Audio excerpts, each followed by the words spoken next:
If you've been following along, then you know the three things that you need to have a successful and healthy course launch. Thing number one, ask your audience what they want. I skipped this part when I was doing my first launch, and it added 6+ months to my launch timeline. Second thing you want to do is you want to go high touch instead of high tech.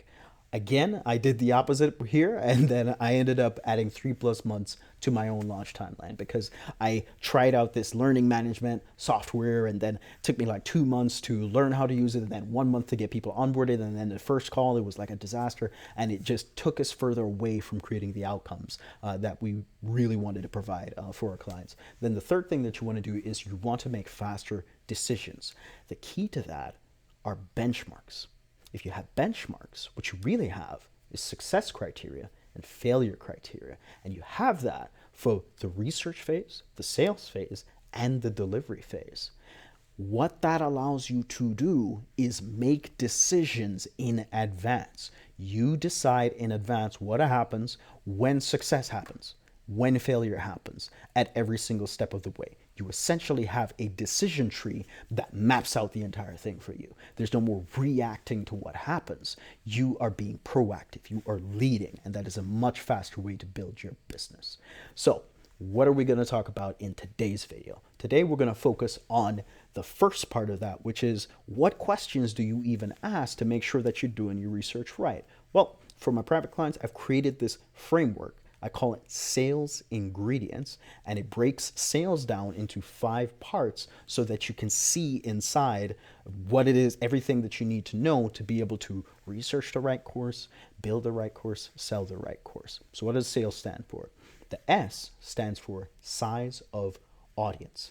Here, you want to know how big is the audience, also who exactly it is that you're serving. The second part is the amount that they pay, of course, pricing, but you don't want to just know how much you're thinking about paying. You want to know the price range. And there's a lot more that goes into it. The third thing that you want to know is length of value. Yes, we want to describe the before and after transformational value it is that they're wanting, but how long does it take to get that value? Like, how much value are you actually providing? Those are the sorts of questions that you want to be asking to get clear on with your target audience. The fourth thing that you want to ask about is the E, which is essential offers. And so what offer format, what course format and features do they need to be able to realize the value that you are providing?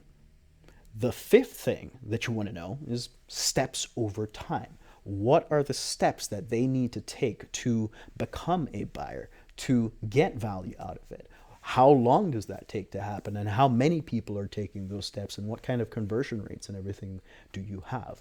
Those are the sort you're going to want to ask questions that help you to uncover what those might look like for your target audience. So that's the 5-part framework, and I've also put it together in this handy worksheet here.